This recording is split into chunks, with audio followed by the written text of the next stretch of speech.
마네가 아스파라거스 한 다발을 더 보낸 이유는?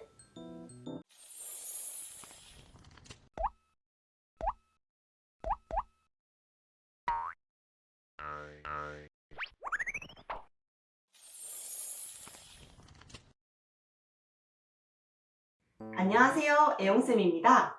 엄빠가 보는 미술 커닝페이퍼 시리즈는 학부모를 대상으로 하는 컨텐츠입니다. 제목 그대로 미술을 잘 모르는 분들도 부담 없이 보고 배워 아이들에게 직접 들려주거나 영상을 함께 보고 이야기를 나누어 볼 수도 있는 채널입니다. 형식적인 감상이 아니라 작품에 담긴 재미있는 뒷이야기를 들으며 미술 상식을 키울 수 있고 작품과 관련된 표현놀이를 통해 가족들과 미술로 즐겁게 시간을 보낼 수 있도록 기획되었답니다.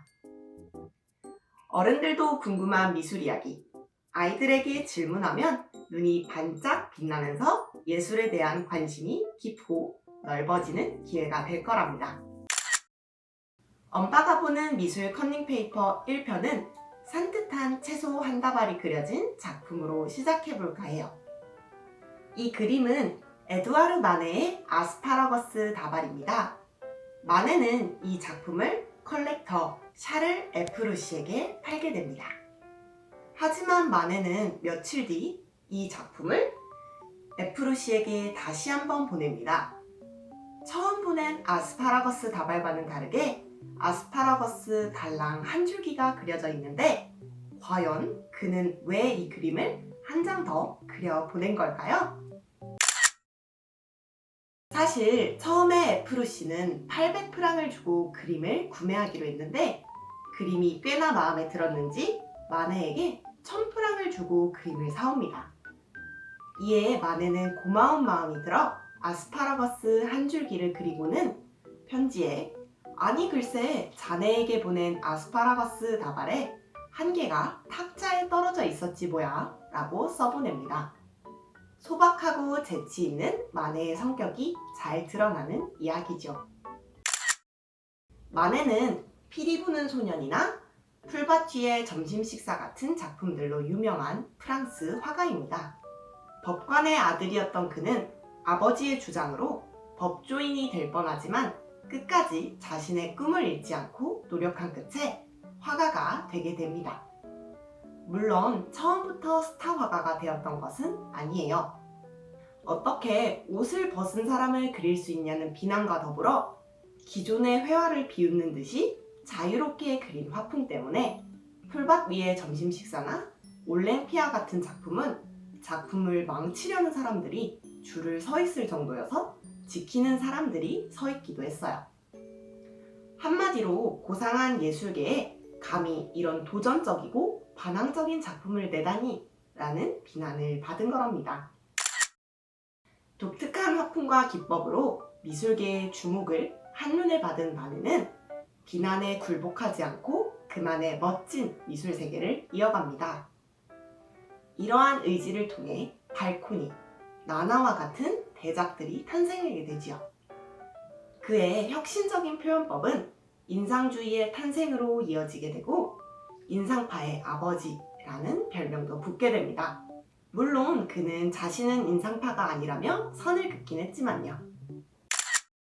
이런 일화들과 더불어 아이들에게 마네에 대해 설명할 때 마네의 작품과 이전의 고전주의 작품들을 비교해보면 원근법을 무시하거나 일반인을 모델로 삼는 등 고정관념을 깨는 마네의 화풍을 더 잘 느낄 수 있을 거예요. 또 모네나 피사로 같은 인상파 화가들의 그림을 보며 마네의 그림이 어떻게 인상주의 화가들에게 영향을 미쳤는지 찾아보는 것도 재미있답니다.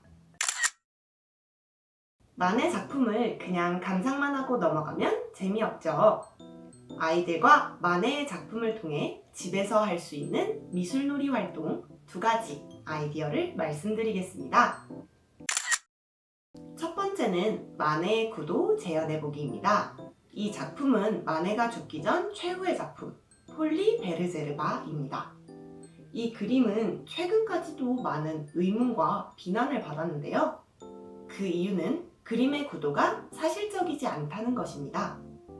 가운데 여자 주인공의 뒷면은 분명 거울인데 거울 속 남자가 화면에 등이 비치지 않는데 이런 각도가 나올 수 없다는 화장을 일으켰습니다. 여기는 두 가지 의견이 있어요. 늘 색다르고 새로운 기법의 선구자인 마네가 일부러 복수 시점, 즉 여러 가지의 시점을 한 번에 넣은 것이다. 쉽게 생각하면 피카소의 작품에서 여러 방향에서 본 사람의 얼굴을 조각조각 합쳐 한 화면에 담은 것처럼요. 또 하나의 의견은 마네가 구도를 정말로 잘못 그린 것이다인데 한 사진사가 직접 인물과 거울을 배치하여 사진을 찍어 이것이 구현 가능한 각도임을 밝혀내기도 했어요. 집에서 아이들과 화장실 거울처럼 큰 거울을 활용해 이것이 정말 가능한 구도인지 사진을 찍어보는 놀이는 어떨까요? 미술은 회화만 있는 것이 아니라 본인이 주인공이 되어보는 짜릿한 경험을 통해 예술의 즐거움을 느낄 수 있는 활동입니다. 두 번째 활동은 일상을 그린 화가 마네입니다. 마네가 비난받은 이유 중 하나는 이전까지는 왕조, 신화, 종교적인 인물 등 사회적으로 높은 지위의 인물들만 그림의 주인공이 될 수 있었는데요. 일반적인 사람을 그림의 주인공으로 삼았기 때문입니다. 바로 틸리르 정원의 음악회처럼요. 이 그림처럼 이번 주말에는 가족끼리 나들이를 떠나 바깥에서 모네처럼 일상을 담은 그림을 그려보는 건 어떨까요? 거창한 도구가 없어도 종이와 펜만 들고 일상의 아름다움을 담아보는 것이죠. 같은 풍경을 두고 서로 어떻게 그렸는지 비교도 해보고요. 가족 간의 화목함과 예술의 아름다움을 한 번에 느낄 수 있는 일석이조 활동이 아닐까요? 오늘은 아스파라거스 다발로 시작해 인상파에 큰 영향을 준 에두아르 마네의 이야기를 들어보았습니다. 댄디한 바나나 마네와 이제 좀 친해진 느낌이 들지 않나요? 이번 커닝페이퍼 마네 편을 잘 꺼내어 아이들과 미술이 가득한 시간 보내셨으면 좋겠습니다. 그럼 다음 영상에서 만나요. 안녕!